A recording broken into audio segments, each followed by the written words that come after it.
man, so I guess everyone feels that they win if they survive.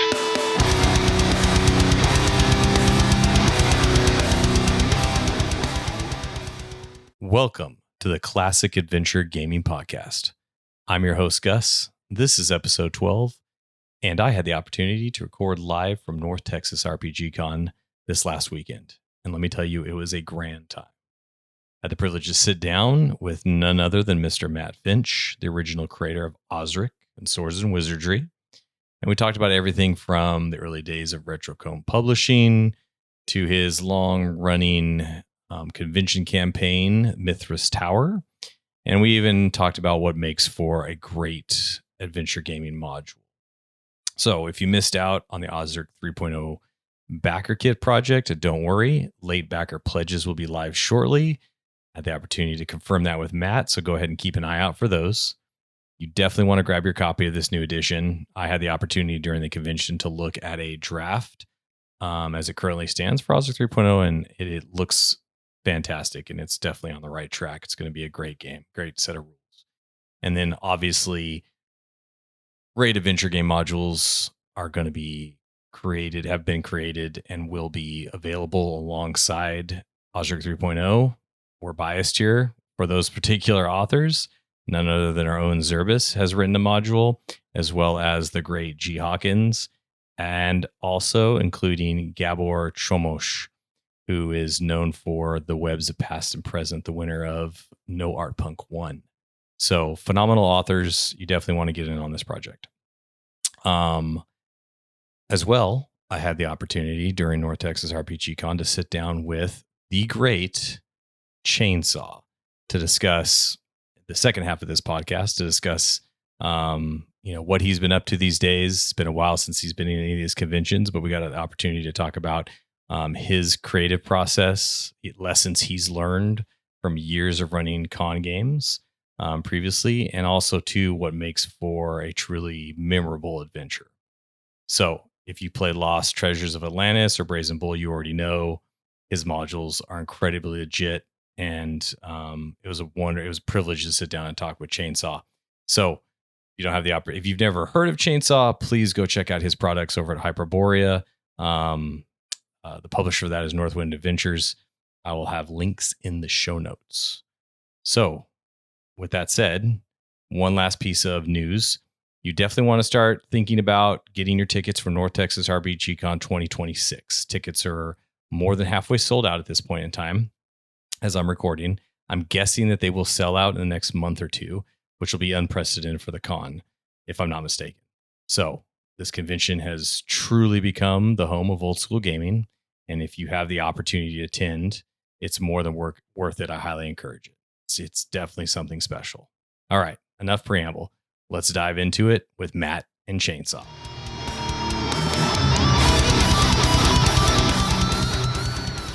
Welcome to the Classic Adventure Gaming Podcast. We are joined by Mr. Matt Finch, who is, many of you know, are you the official owner, proprietor? What do you like to call yourself for Mythmere? Well, Susie and I each own half of Mythmere Games, so I'm the half owner of Mythmere Games. Very nice, very nice. Well, welcome to the show. So we're here at North Texas RPG Con. Have the pleasure of being here on a Saturday afternoon, playing lots of games. Been enjoying ourselves, but we want to have an opportunity to talk with Matt on a couple of things about basically just how things are going with Osric.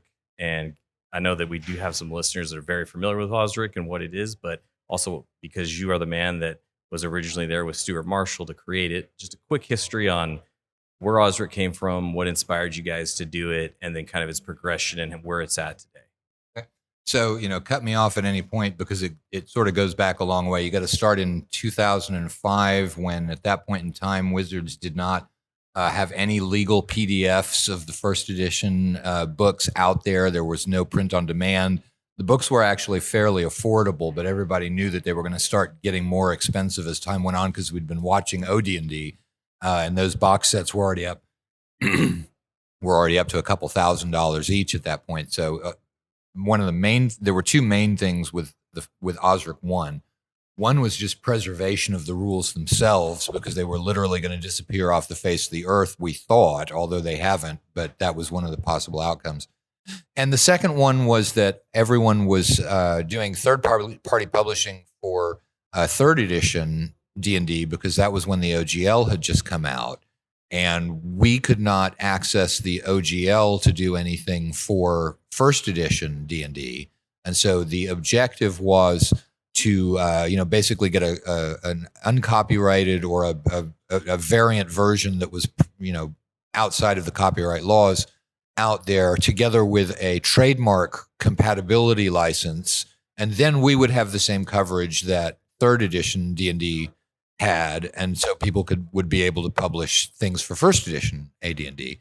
And all that required was a quick rewrite of everything that Gary wrote for the first 3 books, so no problem there. So that did take a while to get done. And the first version of it, given the fact that we really were focusing on publishing, we weren't so much trying to create a full set of all the resources required to play the game. We were just trying to get something out there that would serve as a system reference document. And so the first draft of it, which came mostly from me, was just the basic rules of the game. There were no monsters. There were very few of the interesting details or anything like that. It was just to get it down, on paper. And so that draft was about 76,000 words. And then for legal protections, we had Stuart. Stuart also finished that off and edited it, and then we released it. And he released it from the UK for legal reasons. And so that was Osric 1, which was not really the prime draft of Osric for very long, because we figured, maybe this is going to be for publishers, so probably there'll be, eventually 100 people may download this and use it. And at the end of the first 24 hours after releasing it, there had been 50,000 unique downloads of it. And Stuart and I began to realize that probably people were looking at this in a different way than we had assumed. And as we started talking to people, it was, people are actually, they were using it for 2 things. One was just to run the game because it was, again, cheaper than buying the original books, because even then they were starting to go up in price. And secondly, people were using it as a teaching tool for somebody who had not ever played first edition, just because, in 2004, we had, of course, done the layout and the organization in a way that more people were familiar with later on, because the ability to convey the rules of a role-playing game really have gotten better over time. Each, edition, I certainly don't think that rules get any better, but I certainly do think that organization of rules is something that people have gotten better at. And people were, there was certainly agreement out there, because people were like, wow, this is so much easier to learn if all I want to do is sit down and play first edition AD&D. I've got pretty much a fast track looking at this. So that was what we saw. And so Stuart took it. And then Osric 2, as opposed to Osric 1, I didn't actually have very much to do with, because I was wiped out after doing Osric 1. And so I did some of the monsters for Osric 2, but that was it. So mostly that was Stuart putting his shoulder to the wheel and bringing out something that could really function as a workable game.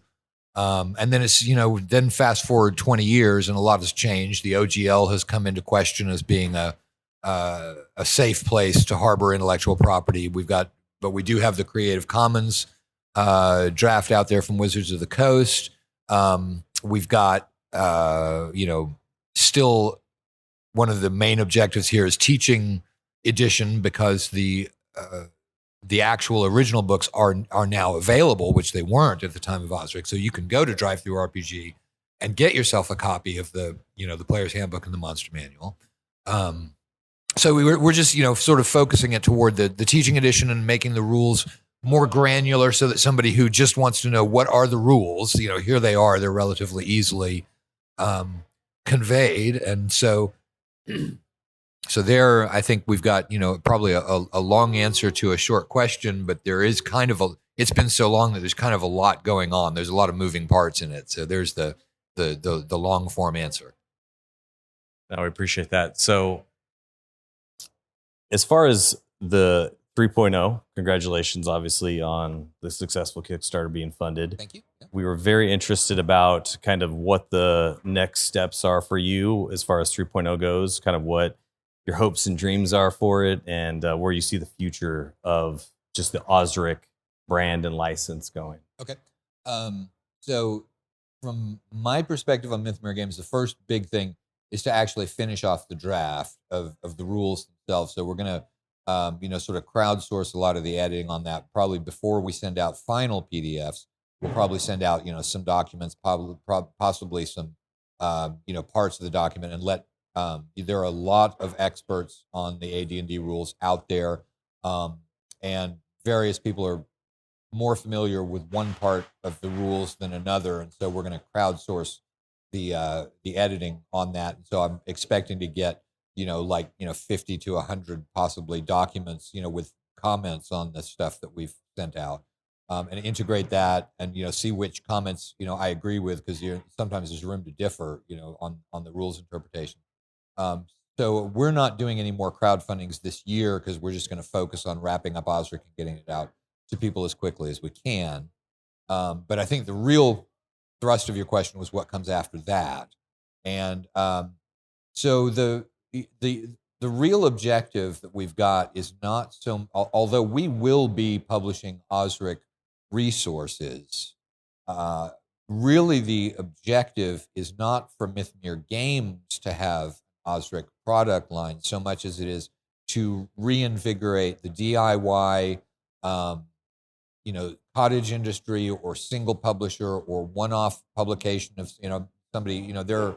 My feeling has always been that there are a lot of masterpiece adventures out there in the wild that somebody has written 90% of and has not released for other people to read, either because they feel like their thing might not be good enough, or they just haven't had a chance to finish it, or they need to get an artist to do the thing. But I think probably some of the best stuff that's ever been written for first edition AD&D has never been seen by anybody more than one person and their playing group. So the hope is that some of that will begin to see the light of day if we've got the licenses out there allowing people to publish it, and we have the grassroots support.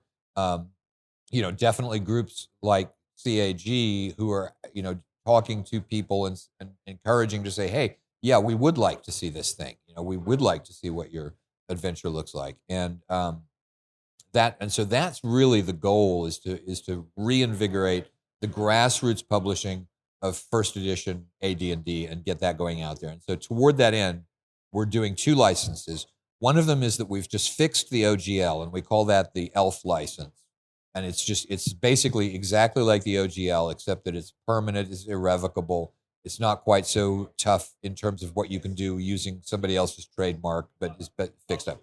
But what we have learned from using that for Swords and Wizardry, which, if you're not familiar, is the retro clone of original D&D.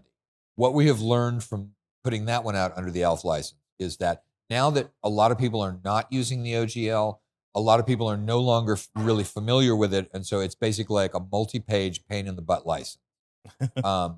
So we are adding to that as well a much shorter, easier to understand license, and it's going to be virtually identical to the one that's used for Shadowdark. So there are people already out there who are familiar with how that license operates. It's more restrictive because all it really allows you to copy is like spells and monsters and so on and so forth, but it's way easier, and that's really all you need for a module anyway. So we're going to have both the long form license that lets you copy stuff from the rules if you wanted to do a different rule system or something like that. So that's option number one, but it's more complicated legally. And then option number two is just this one-page license that's very easy to understand that lets you create your module. And we've got a feeling that that second, shorter license is actually going to be much the more popular license for the more important stuff, which is the resources for playing the game.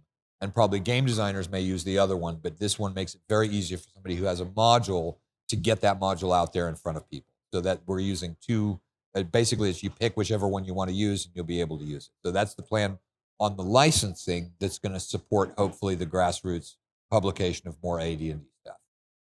Excellent. And to that end, for Mythmere, what do you envision as far as the actual official releases for modules related to Mythmere. Right, we're not sure on that yet, and the big question that's lying out there is, I mean, certainly we are going to do adventure modules, and we've got a lot of the guys who, one of the benefits of having had it around so long is that we know a bunch of people who are very good adventure writers. Zerbus, Hawk. We've got these guys out there, who really are tremendously good at writing modules. So we're going to swing around and grab all those guys as fast as we can before anybody else can get them and get them, writing stuff for us. Of course, yeah. And probably we're going to do, single release at a time, probably modules. But the question is whether we try and integrate those modules into a campaign setting or not. And the difficulty there is that the campaign setting that I like is the same as the one that everybody else likes, which is something that's either Greyhawk or very Greyhawk-like. Basically a Eurocentric campaign with, distant things, elsewhere. So there's the difficulty of, if it's too much like Greyhawk, then it's boring. But if it's not enough like Greyhawk, then it's bizarre and people don't want to use it. So we're still running the question of whether we try and tie these things together with a setting. But we're definitely boxed out of using locations in Greyhawk itself. Because Wizards is focusing on the Greyhawk intellectual property right now. It's what they're using for the 2024 edition of whether it's 5.5 or 6 is up to however people do the count. But so we are kind of boxed out of Greyhawk itself. So that is still an open question, but we've got, we got to finish the rules first. So it's going to be at least 8 months really before we have to answer that question. So we don't know the answer to it yet, but definitely there's going to be module support for it. So that's the brand, that's the business side of the house and all the fun things that are going there. What next question is going to be, I'm interested in is you personally, what got you into D&D? What was your first introduction to it? Let's start there. Okay. Well, so it's a little backward because I actually started wargaming when I was about 10. And that was because we went to England, ran into Napoleonic wargamers. And so a lot of people were not familiar, at that age and here in this country with toy soldier type wargaming, but I had actually run into that. So I was going to the model stores to look at figures for wargaming and stuff like that. And of course, it was those same module stores where D&D was being sold. And I saw like the monster manual and the player's handbook and was at that point, again, 10 years old. I was able to identify the fact that these are resources for some sort of war game, but I didn't know where the underlying rules for the war game were, and never really ran across that until the Holmes Basic set came out. And then I was like, okay, here's a box. This box has got to be what the thing is. And so I actually started with Holmes, so it was in 78. And that was where it all started. And from there, it was immediate. We were like, okay, here's Holmes. Okay, now I understand the rules through third level. Here's a player's handbook. Now I know what to do with this player's handbook. This is where my characters are. So we got a copy of the player's handbook, and I called my friend Jim, and I said, Jim, we've been doing this completely wrong. I've read the player's handbook now, and this Holmes Basic, the way we were doing it is not right. So we started doing that, and there was the monster manual, but they didn't have the Dungeon Master's Guide out yet. So we had to go get, copies of stuff from the OD&D books to figure out where the saving throws were and so on. It's a bit from the moment that we cracked open the Holmes Basic set, that was when it all came together and started working. When you were able to put the pieces of the puzzle all together and start going. Yep. So you mentioned your friend Jim. Yep. That's something that we love to talk about here, is talking about successful long-term campaigns. Do you and Jim still play? And then also too, just in general, kind of the first group you were in, did it fizzle out? And then just have you, like, your most successful campaign? Would love to hear about how long it went, what you guys did, and like what you think makes it successful to have like a very long-term campaign with a group of players. Right. Well, first of all, was the type of campaign that existed before there were any campaign settings out there. I mean, Blackmore was out there, but I didn't run across a copy of that for a long time. And what people did at that point in time was that the characters did form an ongoing story of, we've done this adventure, now we've done this adventure, we've gotten, leveled up, but there wasn't a map underneath any of that.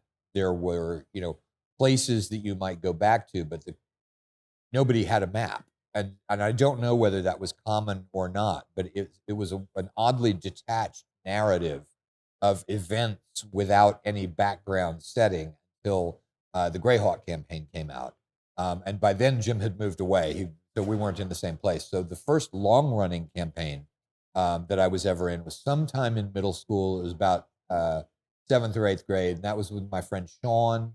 And we had a copy of the Greyhawk folio set, and we had a campaign with about 9 players, middle schoolers, and we did it on kind of a hex by hex basis, where you would do what you would do is we mapped out each hex, and it was one adventure per hex, and then people would just go from one hex to the next and discover what the adventure was, and that was how we did Greyhawk for a little while. And that didn't survive the end of middle school, but I suspect that it actually ran for at least a year, probably not much longer than that.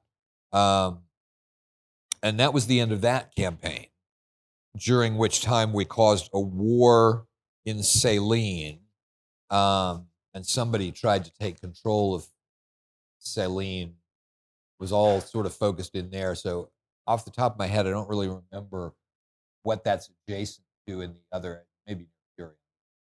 So so there was that, and then after that, I don't think we did very many long-term campaigns until much, much later, sort of after law school, I would say. So we're talking we're now into like the 1990s, and then I had a fairly long-running campaign that was set in a kind of Celtic thing, except I threw in Robert Graves' White Goddess in there, and the rules we were using at that time were 2nd edition, because I followed on from 1 edition to the next until 3rd, and it wasn't until 3rd that I realized that rules matter and went back to playing 1st edition AD&D, and then all the way back to OD&D there. But that was again a long-running campaign, and it was, we played, I think, every week or every 2 weeks, and I think they got up to, I don't know, about 6th level maybe on that one, and that one just sort of petered out. It was for whatever reason, people just quit playing in that one, but so we didn't get quite as far as trying to take over a kingdom or anything like that in that one. And those are probably the longest running traditional type campaigns. Really probably the longest running one was the one that did not actually have a campaign setting behind it, because in that one we were playing a lot. In middle school, it was every single day, hour after hour. And, so we had characters in that one getting up to 12th level, and it was the sort of pattern of, here are our lead characters, our A team, but everybody's got henchmen, and we're playing the henchmen as well. And then when our A team gets a stronghold, then we switch down to the henchmen, and they've got henchmen. And so you almost get this kind of building of a family pattern of the primary adventurers and then the henchmen. And then every once in a while, a hireling becomes a henchman. So it was kind of that kind of unfolding story, and, people running around doing stuff. But again, they weren't really going to locations. They were more just going to different dungeons or different adventures, or I've written up a mega dungeon, going to the place and thing. So that's the history of campaigns on my part.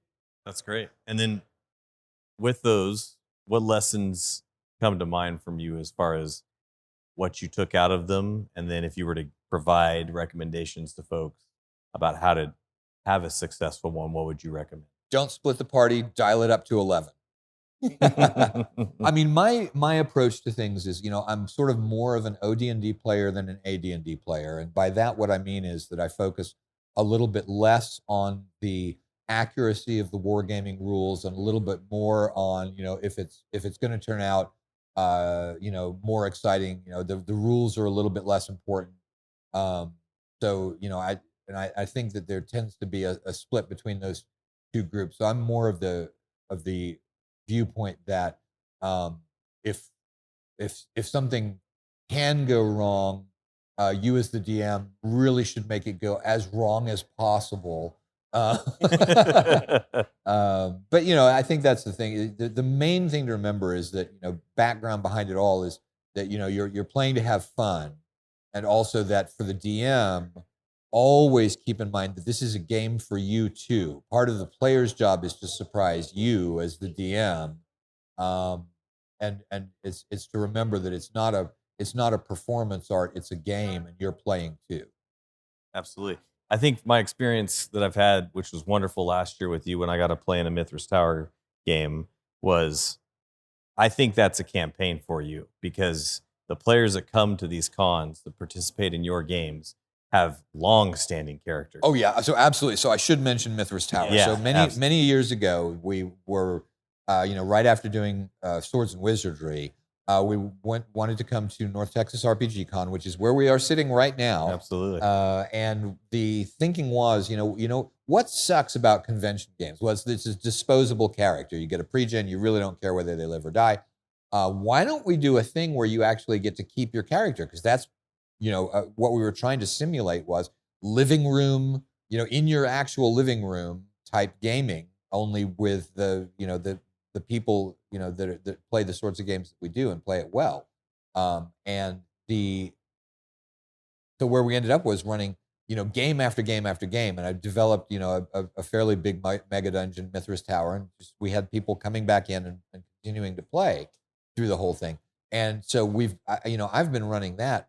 God, it's at least 10 years, maybe 15 years. And absolutely, there are groups of characters. Now, every single group reconvenes. So you never know exactly which group, but there are groups of players who will try and make sure that they are all going to be in the same session. Every once in a while, I will do a higher level session, for the people that have the higher level characters. So there are groups that have been out to space over the world where Mithras Tower is. There are groups that have been to other planes of existence. And so, yeah, thank you for reminding me, because that is actually the longest running campaign that I've done. And yeah, we've done everything. But it does have that slightly odd factor of you never actually know exactly who's going to be in the group, or you got to put it together. But like you said, there are groups that pre-plan to be in one session or another together. So yeah, that's my longest running. And then when you're running those at the table here at the con, if you wanted to give any type of practical advice to someone that wants to run a successful con game, and even possibly participate player as well, being a good con player, being a good DM at a con, and then if someone wanted to simulate what you're doing and have kind of a long-standing, running campaign, kind of what have you learned and taken away from your years of experience doing it? Well, I mean, the first thing is I can't speak to con games in general, because there is an enormous difference in between one that has pre-gens and has a pre-planned adventure, as opposed to one that is open-ended like the Mithras Tower method. Some things are more difficult in the way I do it. Some things are easier. If you are doing a repeating campaign, I'll give you one piece of advice that I think is what Gary did with Greyhawk as well, from what I've seen now of the actual original documents. And here's how it's done. You make your map. You put a few locations down that are set locations, that are major locations, that are the sources of the monsters that are coming around in the adventure. And instead of trying to make a key for every single room in that, use tables to generate what might be in that room. The reason is this, that when the players have gone through a room, it's real hard to repopulate the dungeon by going through all of the keyed locations at a time. So it's like, have your main location, have your interesting locations that may or may not have monsters, but here's the stone face of Greyhawk, for example, or whatever the interesting thing may be, and try and use most of the rest of it just randomly determined based on what they're going to find there, because that works just as well as a keyed location. Players have no idea, but it's way easier to keep track of things afterwards. So that would be my key piece of advice for running an ongoing, reusable mega dungeon in a campaign, in a convention setting. Yeah, I was incredibly impressed with the fact that I sat down I could tell right away that there were multiple individuals there at the table that had played, whether multiple sessions already at the con, at least one other session, or had played at other conventions with you in your setting, and kept track of the maps, shared the maps with each other so that they could be successful ongoing. I think that continuity was so unique to me watching that happen. And it really struck me as something that, oh, that's valuable. That's something you could take away practically to have a successful kind of ongoing con situation. Oh, absolutely. And it builds friendships. And here's what that does. It builds lasting friendships across people at the convention who in a regular game, they would just say, hey, it was nice to have met you. I'll see you later. Whereas in this one, it's like, give me your phone number because I want your maps. Yeah, we have a need here. Yeah, and that trading back and forth of maps, and that trading back and forth of information, and that trading back and forth of magic items being another one, and spells being another one, actually creates more. I mean, there are groups that have been playing in Mithras Tower who they've become a family in a lot of ways that you really wouldn't have developed at a convention if the game weren't structured in that way. Absolutely. Totally agree. To that end, as far as Mithras Tower goes, will that always stay a con scenario, or is that one day going to see the light of day for the broader public? I've always said that will always remain a con situation, just partly because it's when I'm doing it, I'm not really paying attention to things like copyright law. That allows me to sort of import, at some point I may put, I don't know, the map or something like that. But really, I kind of feel like probably not. That's probably really just going to stay a convention thing forever. Yeah. I think that's, you can go either way, and it makes it special, though, keeping it. Well, it would require, repolishing in order to turn it into something for publication. And I'm really not sure, so that would turn it from something that's been really a living dungeon all of this time into something that is a set in stone snapshot. And I do understand that there are a lot of people who really like to look at other people's mega dungeons, figure out, how it was constructed, and, here's what you're doing here. So it would be of interest, but to me, anybody running that mega dungeon, to me, it would feel kind of like a disservice to it because, like I said, a lot of it's randomly determined when it's going out. Sometimes it's inspiration of, oh, I know what needs to be on the other side of this door. So, it might, even if it was better than any other mega dungeon I'd ever purchased, it would still feel kind of, no matter how good it was, it would still feel untrue to the source of it, even if it was really good and really useful. So I don't know. Yeah. I see it as, I'm sure there are a ton of people out there that would love to see it, like at the broader that can't make it to the cons. But at the same time, it's also something that could draw people to the conventions to see that particular thing. Like you only get to experience Mithras Tower if you actually come and sit down at your table at a convention. So it goes both ways. At least that's on top of obviously what you said. Switching gears a little bit, talking about a little bit of adventure design there. You really wrote the book on adventure design in a lot of ways that people are very happy with. And I personally use the product, love it. I know a bunch of people have. It's one of them easily the most recommended to new folks that come and find old school games. So, and that's a big part of what we like to do on the show is brand new people that are discovering, because I was one of those people 8-9 years ago discovering old school games for the first time. And we try and help. One of the big focus for us is we want people to see, okay, there is different styles of play. Like here's one of them if you don't like the other styles. And also too is that if you're going to get in this style, here's some building blocks to do that.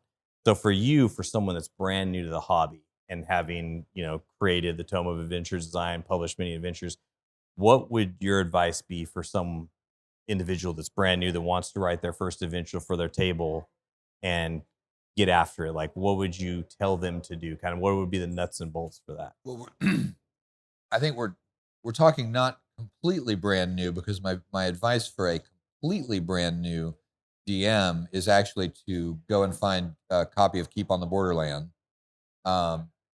Either that or one that's even older that's called In Search of the Unknown. Either one of those is fine. Search of the Unknown is a dungeon adventure. Keep on the Borderland is an overland adventure. But the first thing to do is probably to run a module so that you don't have to worry about keeping all of the balls in the air all at one time. to go through. It's to to read through, figure out interesting stuff that you can put in there that's not already in there, whatever it might be. But it's that you don't have to learn everything all at one time. You don't have to jump in with a self-design. First thing is learn how to adjudicate combats, learn what your style is for handling whatever role playing it is in the group. Shake out your group to make sure that everybody's at the same level of role playing, because you've got, like you said, second edition players. That was at the height of role playing, people looking down upon games playing or war game style gamers playing. So it's always good to get your group all roughly at the same level of how that's being done, and just sort of shake it out, get the decks cleared, and then once you have learned how to run that module well, then is to start on designing your own adventure when you've got that under your belt already. And so I would say the first thing, and plus you've got the issue of your campaign setting as well. So I mean, there's that. And so the first piece of advice I think I would say is start small, increase incrementally. So for your campaign setting, go with a village, put a dungeon nearby. For the dungeon, however you learn to do it, whether the best tool is probably the first edition Dungeon Master's Guide. Although I would say take a look in Tome of Adventure Design, take a look at the location names and the missions. But I think the key piece of advice is start small, build from there. Nobody starts out as a perfect DM. It's a craft.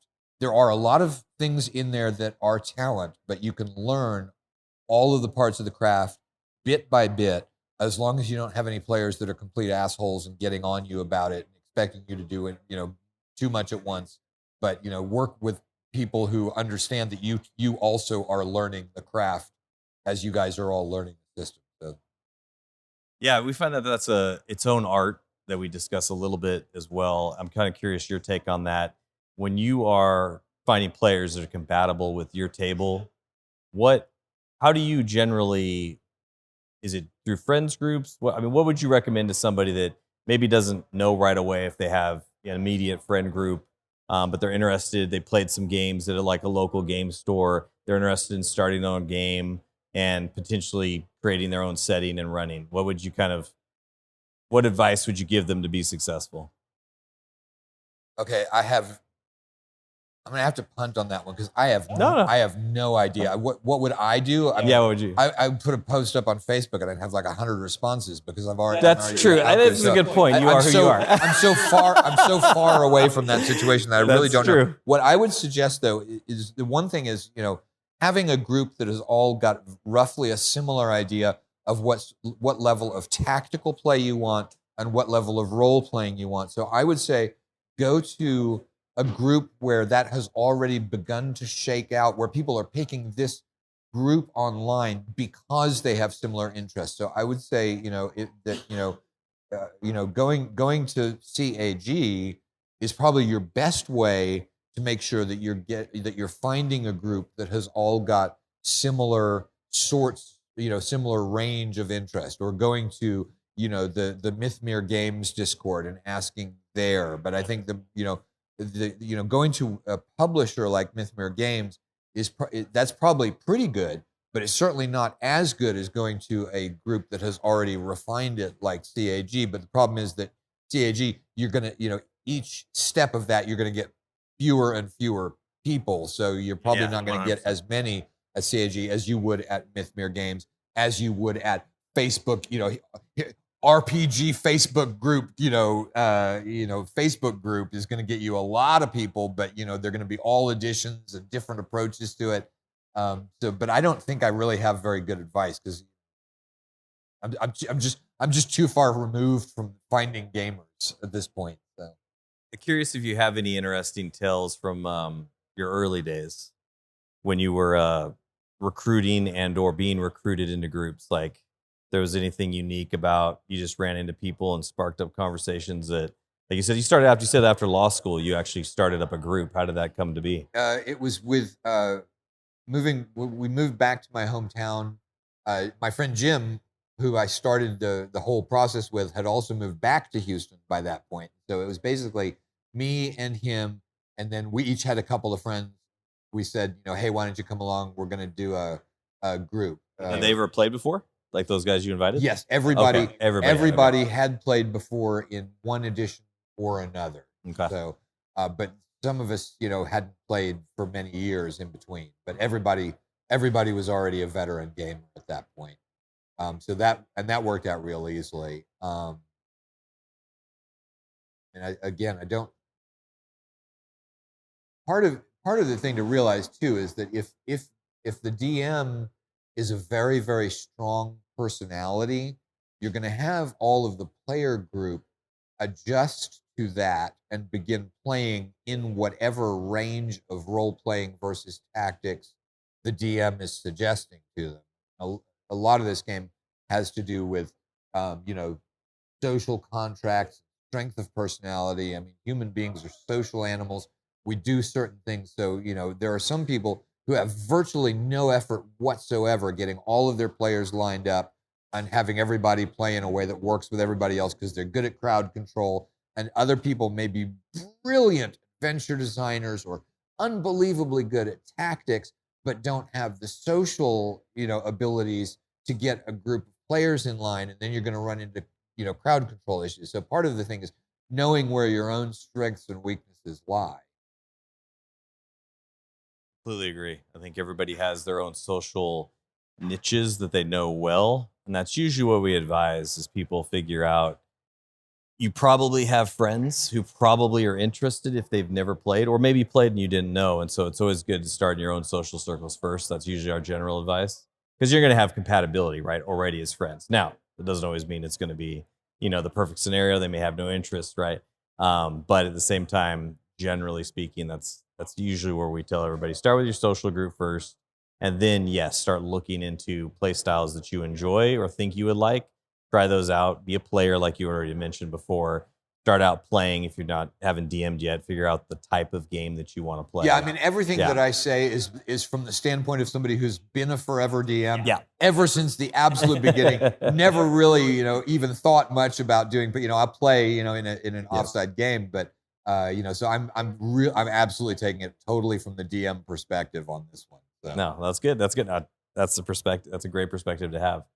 So just to wrap up, if someone wanted to get their hands on Osric, so the new Osric 3.0, what would they need to do? And then also, too, anything in the future for Mythmere that folks should be aware of? Right. So the Osric crowdfunding just ended in a few weeks, or at some point we'll put up what's called a pre-order store on BackerKit where people can go to it and buy the stuff, in advance. Because like I said, the draft is not done with, the books are not printed yet. That's not going to roll around for another 9 months. So, right at the moment, as we are talking, there is no way of getting it. You can't do it. But in a couple of weeks, we'll have the ability for people to come in and get it. But the best way to sign up for knowing generally what Mythmere Games is doing is to sign up for our newsletter. So that what you do there is you go to mythmeregames.com. And there's somewhere in there is a thing where you can sign up for the newsletter.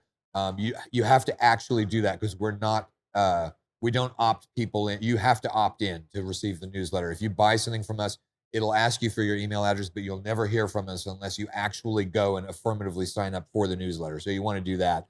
And that way you'll get, whenever it is that we're, doing a crowdfunding or that we don't do crowdfundings for everything. Some things we just release. And so that's the best way to do it is probably the mythmeregames.com. We do have a Discord. I have no idea what how to find the Discord or anything like that, but probably Gus will be able to put that in the show notes. So that'll be there. That our Discord is another one. And I'm actually on the CIG Discord as well. So that's a highly unreliable way of reaching that one too. So, but what you want to do is go mythmeregames.com and get them. Perfect. And then anything as far as Swords and Wizardry goes too, because I know I'm going to get yelled at by all my OD&D fans if I don't at least that's right. ask you a little. You did an interview with me and you didn't ask anything about I OD&D. didn't ask a single thing about OD&D. I will get incredibly. Is there anything on the horizon for OD&D that everybody should be aware of? Yeah, I mean, we're absolutely continuing. We had some people worried that when we were doing this Osric thing, that what we were doing was replacing Swords and Wizardry. They're like, no. those are different games. They're very similar, but they are very different in a lot of ways too. So we're absolutely continuing to support Swords and Wizardry. I have a module right now from James Spawn that we're going to be, I need to start editing it, so that's not an instant release anywhere down the turnpike. But we've got that. We're working on that. Going to continue to do stuff for OD&D. We just have to get all of the Osric stuff out there. And so for Osric, that's not only the rule sets, but also there are 3 modules in the Osric Kickstarter. So we got to get those edited and out there. But we're just basically going to continue a production line, for both of the 2 games, and for the most part separately, because my view is, and maybe I'm a little persnickety, but I really view OD&D modules as being quite different from AD&D modules. Sometimes you've got one that really would work with double statting, but most of the time it does not.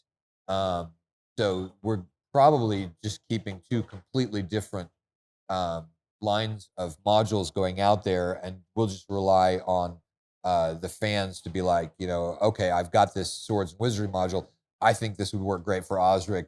I'm going to go ahead and convert it over, but we'll probably do some dual statted things, but most of it's going to be separate. Specific. No, I couldn't agree more. As a gamer, we'll call it. Right. I think that statistics are, the stats for a particular game are very important to the feel of that game. Yeah, now, I think if you have a really freewheeling adventure where it's like, you're traveling from city to city kind of a thing, that's the kind of thing that would work fine with dual statting. But when you get into a very specific environment like a dungeon, AD&D is just generally going to treat it differently than OD&D does. So, Absolutely. Absolutely. Well, Matt, it's been a pleasure. Thank you so much for coming on the show. Yeah, thank you for having me on the show. It's been great. And have a great rest of your con. And I'm sure we'll definitely have topics that I'll float by you to see if you're interested in, and we'll look at those. Thank you again. All right, well, sound good. Thank you.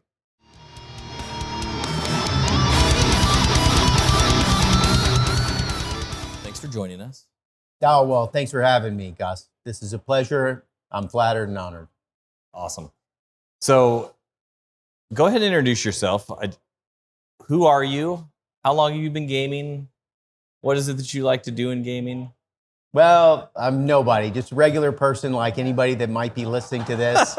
Been spending a while, drawing maps, running games, getting killed, just like anybody. Absolutely. I started in the early 80s reading comic books, seeing advertisements for Dungeons and Dragons in the comic books. So, of course, I needed one of those. So I got my grandmother to buy me D&D. That's awesome. She's great. She's like, just promise me you're going to read all these books I'm buying. Of course I was. I was like, yes, absolutely. I need all of these books. So, we got those books in. We were playing video games at the same time, all the, Nintendo 80s video games, computer video games of the 80s as well. Loved Bane of the Cosmic Forge, Dragon Warrior, all the 80s video games. Those were great. So we're sort of playing those simultaneously. And I'm reading all of the, the TSR books that would come out in that time as well. I'm reading, all of the Conan books. We're reading Elric. I'm reading, Wagner. It's just, all of the stuff that you would think like, a kid that was interested in that stuff would be reading. I was reading all of that. So, then you get together and you start trying to put together a game with your friends. And I didn't really know how to play. We lived out in the country. It's like absurd. There was no one to play with, my little brother and my friend. So, of course, when we started playing the first time, they rolled up their characters. I was actually rolling for them behind the screen. When they asked if they were going to hit something, I would tell them, I would roll for them and tell them whether or not they hit. It was completely absurd. We had no idea how to play at all. Right, we were just sounds sort amazing, of like, actually. That's awesome. It was fun. We had a good time. Finally, we figured out, like, hey, maybe the players are supposed to roll for themselves. So we sort of got a little bit of a clue and started playing. And, then I started running a regular home game and things like that. My parents go away for the weekend. My friends would come over and, we'd stay up all night playing and things like that. So, we played a lot through high school. I went to college and I started focusing on college and girls and all of that stuff. And then, then I graduated and got a job and started going out all the time and got away from the hobby during college. And it's sort of immediately after when I got a job, then met my wife and kind of got back into gaming. And it was 4th edition around that time. And I was like, wow, this is a lot different from what I grew up playing in the 80s and early 90s. And so at that point, I started looking around. What else is going on? And of course, I found Knights and Knaves Ale House, which was, just an incredible bastion of this old school knowledge. The guys that were on that board at that time just had such a great wealth of information about how to do dungeons, how to play the game, how to make it interesting, and how to pace the exploration.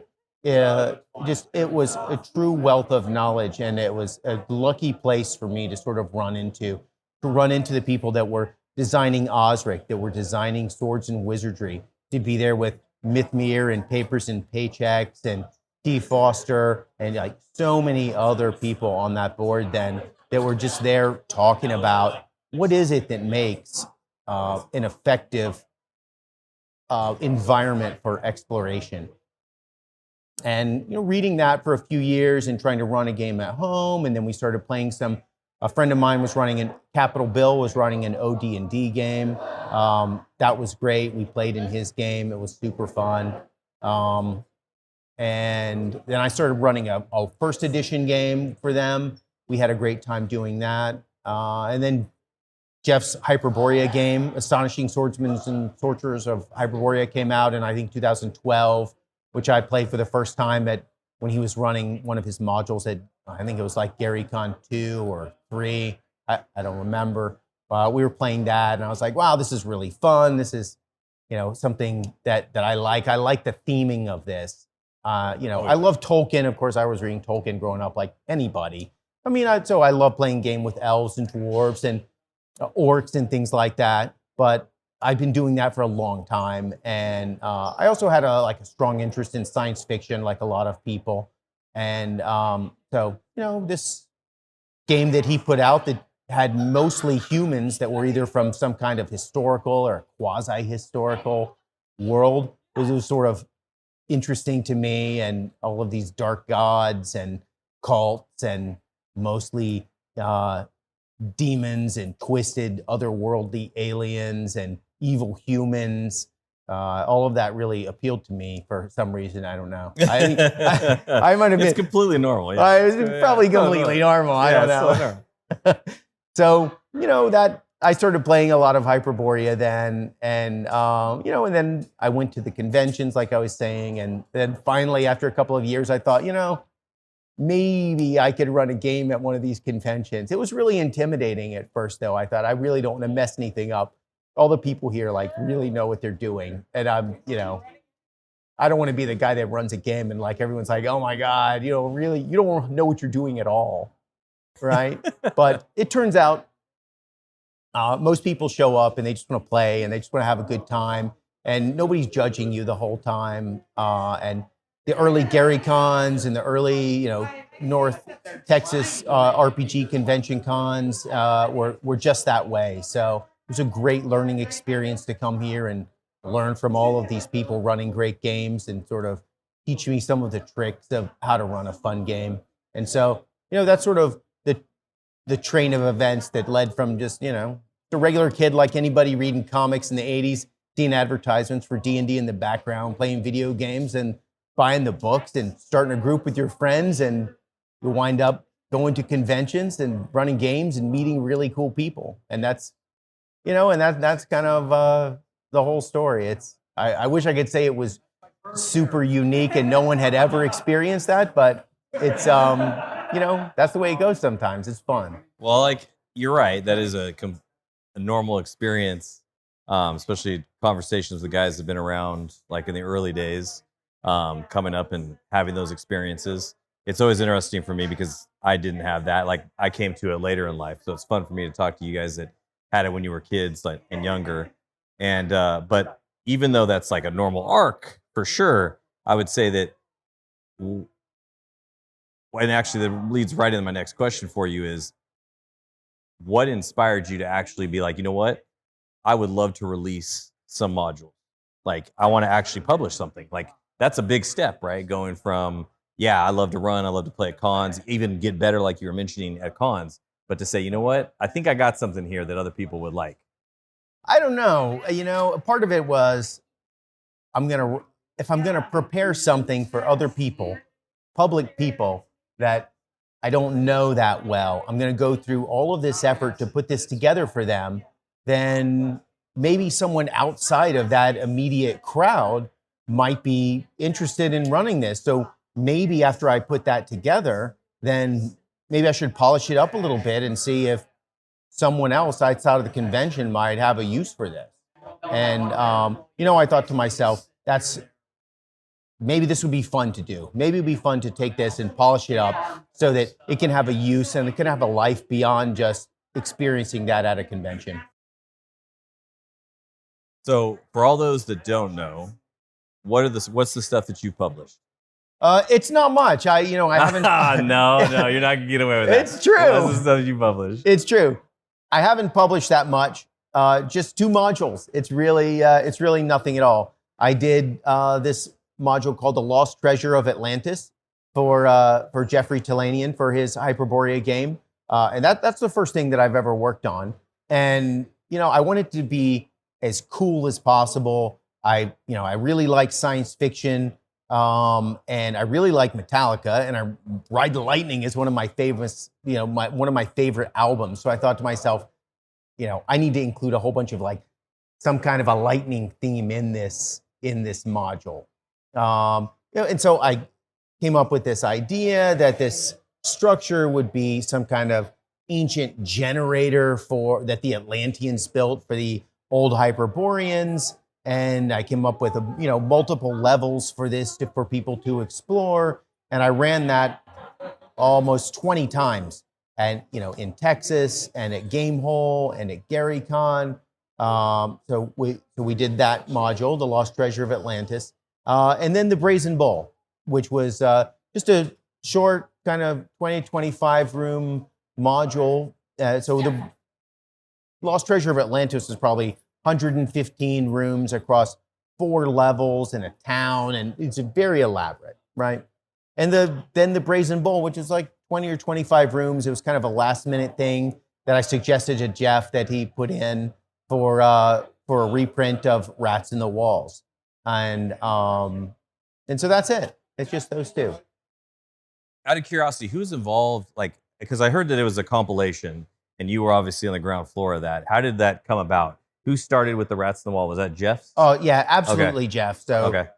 As anyone listening to this knows, Jeff worked with Gary Gygax in the 2000s and, did a ton of great work with him, and then branched off to do his own work with his Hyperborea game, which is kind of a 1E Holmes kind of mashup, which is terrific, but it's themed from Robert E. Howard and Clark Ashton Smith and H.P. Lovecraft and Robert E. Wagner. I mean, there's tons of great guys and that sort of influenced the mythology of that game. And so Jeff put together this game that really inspired me. And then he worked on Rats in the Walls, inspired by Lovecraft. And then he came up with another module called The Lamia's Heart that was published separately. And then he decided to repackage and reprint both of those because they both sold out, and put those together into a larger module. And we talked about that. And I was like, Jeff, we ought to put something else in there too. I should put together some kind of a little dungeon to throw together in there that people might enjoy playing. That's cool. That's very cool and unique. I like that. Very nice. So that's your any other catalogs? Is that it? That's it. That's all you've ever done? I don't have any. I'm telling you, I'm just a regular guy like anybody listening who just likes to play the game and run a few games at the conventions. That's awesome. So before we dive in and start talking about your process and creation, what have you got possibly out there in the future that people can get excited about? Well, so just over the past few days, we ran at the convention a little dungeon called the Demon's Diamonds. Oh, really? Yeah, Oh, yep. okay. Pretty cool little dungeon. Multiple levels. It's the motive for exploring it is not very complex. I'm not a very complex designer of motives for things like that. I don't have very elaborate backstories. The basic concept is that, you know, you're in your town, you hear a couple of grizzled prospectors talking about finding or thinking that they have heard about the finding of the location of a couple giant diamonds, and your group decides, you know what, we need to get to those. Those sound really valuable. We need to get to those before anyone else gets to those. So let's go about the town and collect any information we can, and let's get there and get those before anybody else does, because we need that gold. We need that money.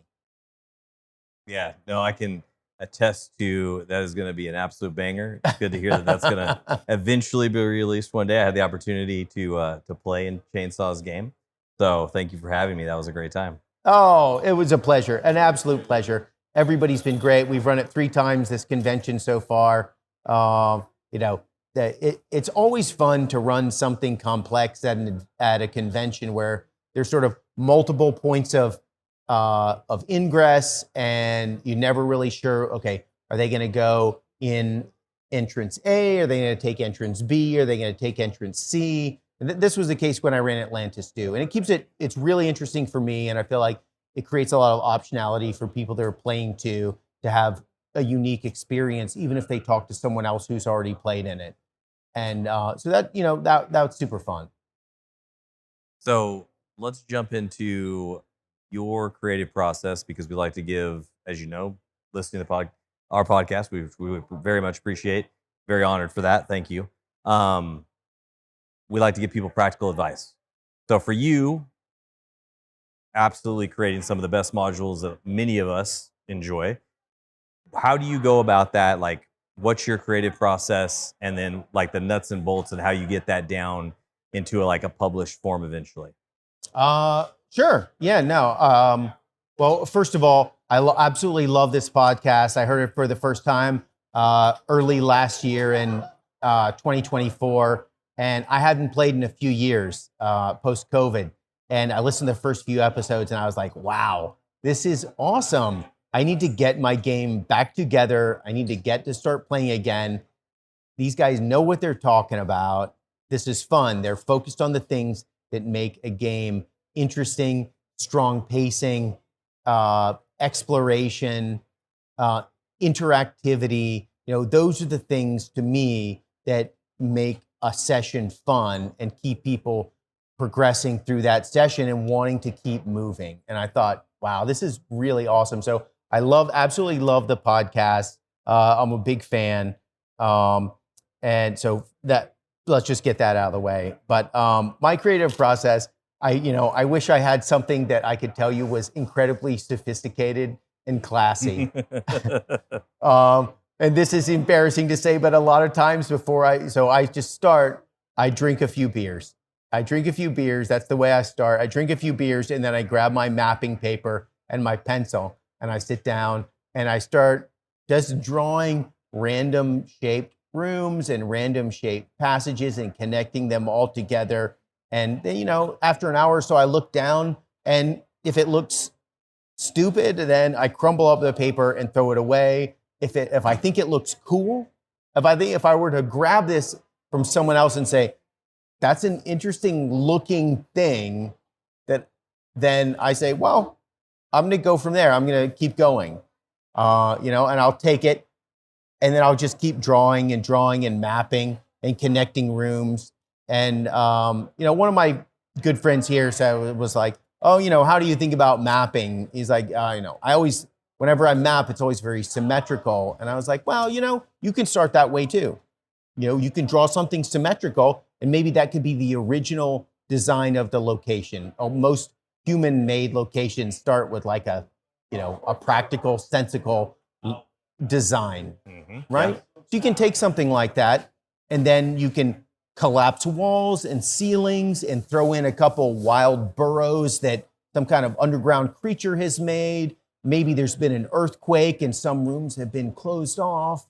There's all kinds of things you can do to take a symmetrical structure and misalign it and create all kinds of, strange ways to move about it so that it becomes non-symmetrical after that. And I think that's really important. And then I think to myself, so once I get a situation like that, a map I'm comfortable with, then I think about what have I been reading recently? What have I been watching? Horror movies. We love to watch horror movies at the house.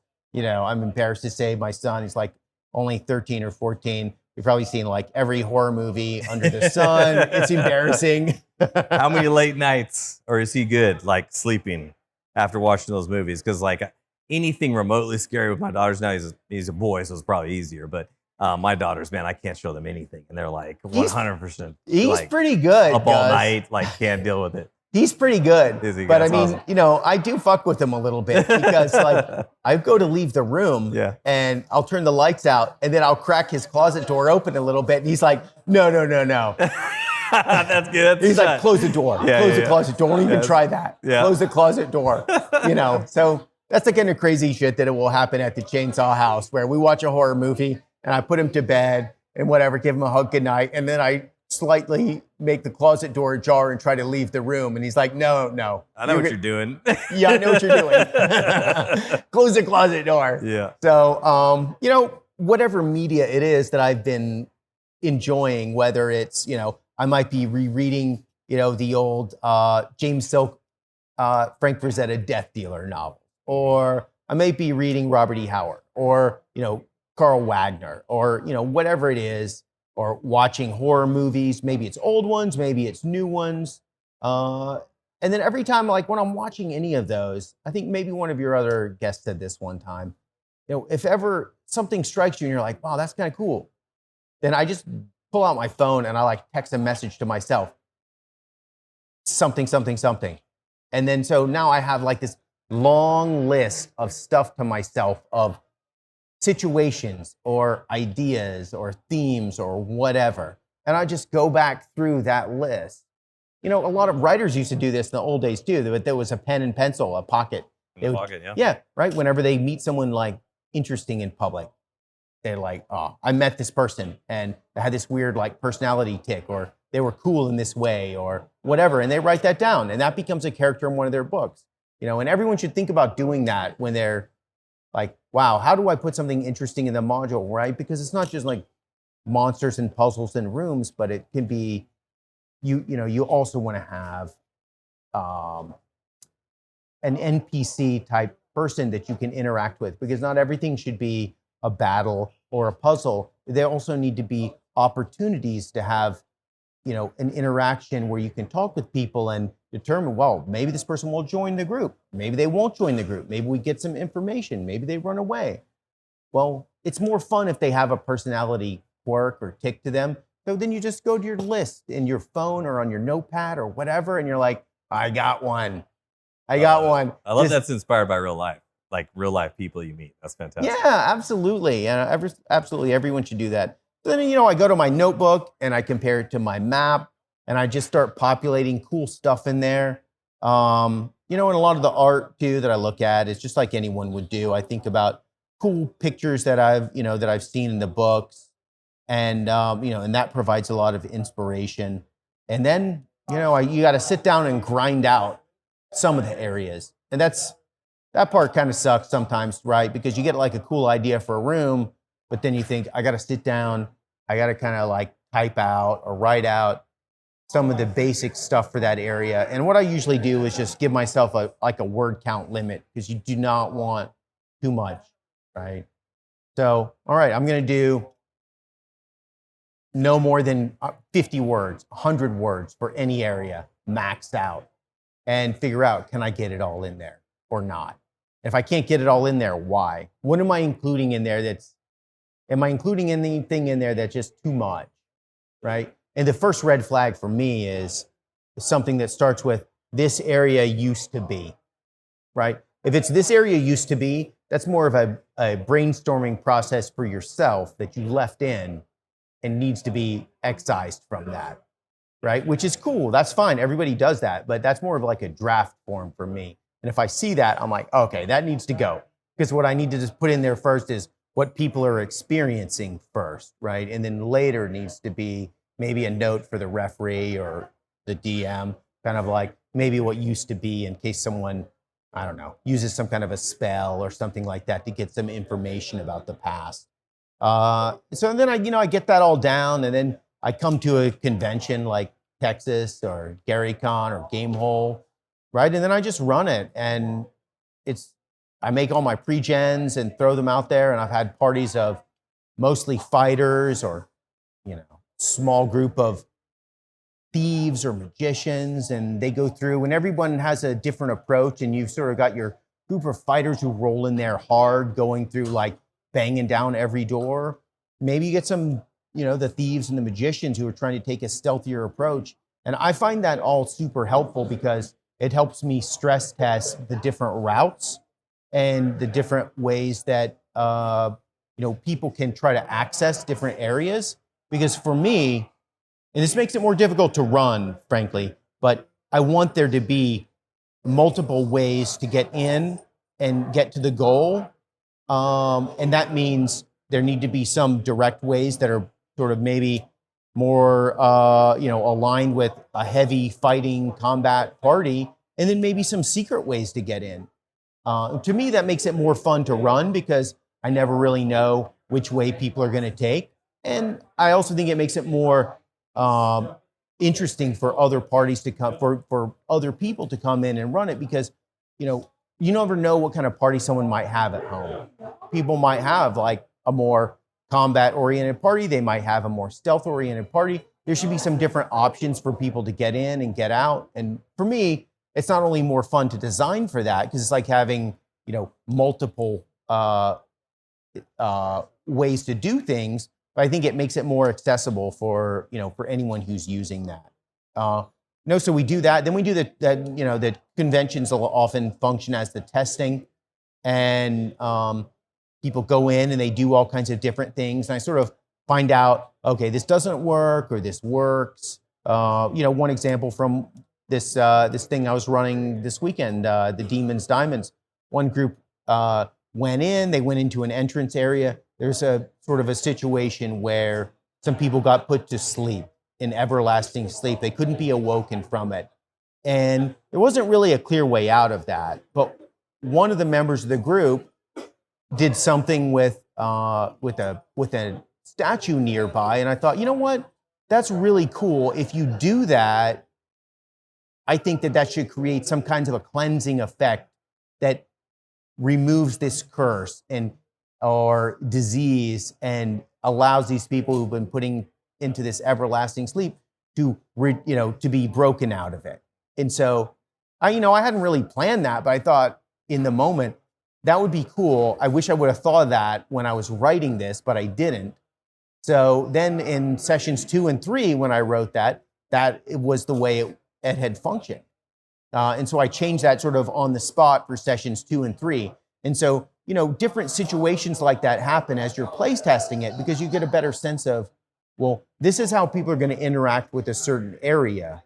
And, I like playing to the tendencies of the people who go through, which is, if you should be play testing everything to make sure, right? And if you're play testing, then you should be getting a sense of when people go to this area, they're generally trying to do a certain thing, right? And then you should be thinking about what is a way to play off of what they're trying to do, so that if they're a little bit clever, they get rewarded, or if they're clumsily approaching it, they get penalized.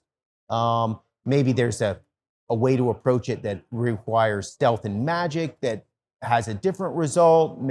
That's just the way I sort of think about things as I go through this whole process and go through my play testing here at the convention. How much rework based off of when it actually hits the table for the first time at a con? On average, I'm sure it's different for every module that you've done, but how much rework on average do you think you do, like from just actually interaction with the players at the cons? I do a ton. I do a ton of rework because I think, you write something up for the first time and you get all of this, it's not feedback from the players necessarily, but you do get that too, right? Because people react and they're like, oh, that's really cool. Or they think it's going to happen this way, but it doesn't. And then you think, well, it actually, I wish I would have done that because it would have been a lot cooler. I realized the reaction from everyone would have been a lot different.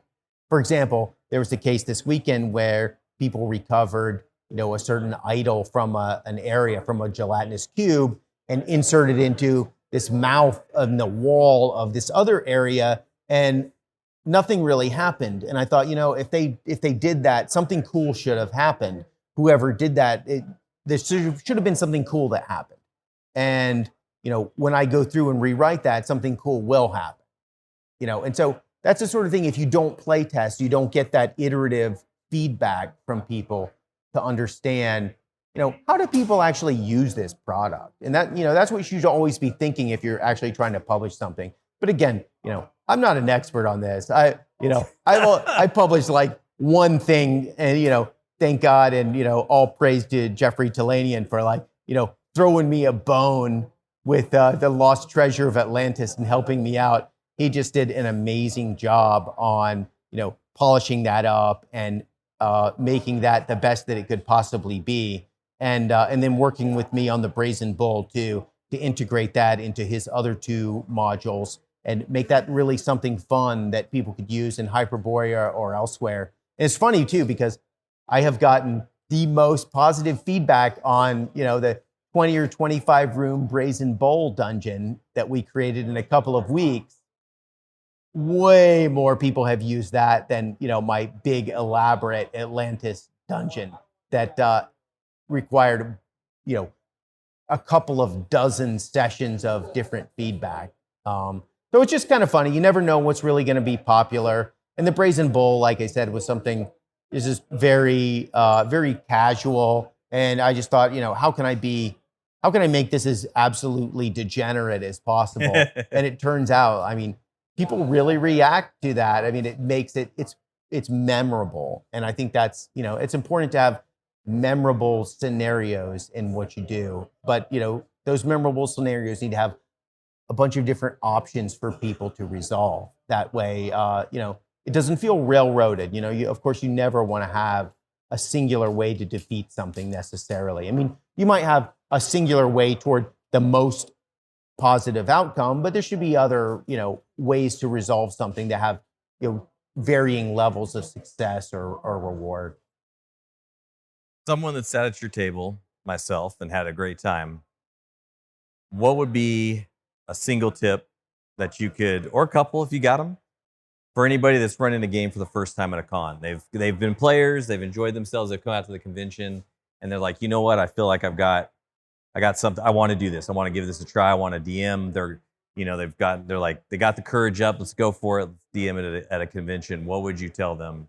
Well, I might be in a good place to give a tip like this at this point. This is the first time in 5 years that I've run any games at conventions. Back in the mid-teens, I don't know, I was running probably 10 a year for 4 or 5 years. So a lot from 2014 to 2019, a lot of con games. And then I took a break for a while and I've come back this year. And I would say, when you forget something, not a big deal. Just roll with it. I always lean toward the players and just give them the benefit of the doubt. Yeah, give them the +2. Let them do the extra action during their round. Whatever. It's a convention game. I think, you want to keep the momentum going. You want the pacing is very important. You don't have a lot of time in a convention game. It's not all that important whether, someone takes an extra 2 points of damage. I just sort of lean into the players too. Plus, I'm sort of, a lot of times I'm play testing stuff too, where I've made stuff harder than maybe it should be just to sort of find out what the limits are. So, tie to the runner. I always lean into the players. If there's an opportunity for them to do something fun and cool, you don't want to disrupt the momentum of the table and just sort of, spoil the mood just because you're like, okay, wait a second. I'm going to take 5 minutes. I'm going to look up this rule. And when I do, it's going to ruin your great plan. And everyone's going to be like, oh, great. This sucks. Who cares? It's just a convention game. I think you should just sort of lean into it. It's okay to forget a thing or two. And in that moment, you give the tie to the runner and just sort of lean into the players. That's what I do. I'm a terrible DM, though. This is not true, everyone. This man is very humble, but it is not true. He runs a great con game. On that note, you guys should come out, whether it's Gary Con, whether it's North Texas, try and get into a chainsaw game. It's a good time. And I just want to say thank you so much for coming on the show. We appreciate it. And I'm sure I will be inviting you back for other topics. There's no question about it. I'm super flattered, Gus. This is the best. I love your podcast. You guys are great. And of course, kudos to Jeff Talanian and all the other hard workers at Northwind Adventures for publishing a couple of my modules for me. I love you guys, and all of the great advice that I get from all of the guys on the CAG Discord and at Knights and Knaves over the years. Everything that I'm saying here is nothing I have come up with myself. All of this is knowledge that I have collected from the wise people that I've been listening to for years, and I'm just repeating it. So a lot of good people out there. Just get out there and talk to people, and you can learn the tricks on your own too, just like I have. Absolutely, completely agree. Well, thank you again. Oh, anything? We'll put you on this one thing on the last spot. Is there any type of time frame for this Demons Diamonds? Oh, I don't know. Maybe never. Who knows? I used to run a module called Crash at Corpse Creek about this giant space bug that crashed into the swamp that got hollowed out and people explored, and that never got published. So I don't know. You never know. This might just be like a con module that I run next year. That happened with my Fool's Grave mega dungeon that I used to run as a living dungeon for a few years. That was great. We ran 10, 15 sessions of that. That was great. But it might not get published. Who knows? And it doesn't matter. The most important thing to me personally is that when I get it out there and people are coming to the conventions and everyone has a good time in the room, then I feel like, okay, this has been a success. Absolutely. So the lesson there, everybody's come to cons because you can get some unique stuff. So, well, thank you again. We appreciate you, and we'll talk to you soon. Absolutely. Thank you, Gus. Appreciate it.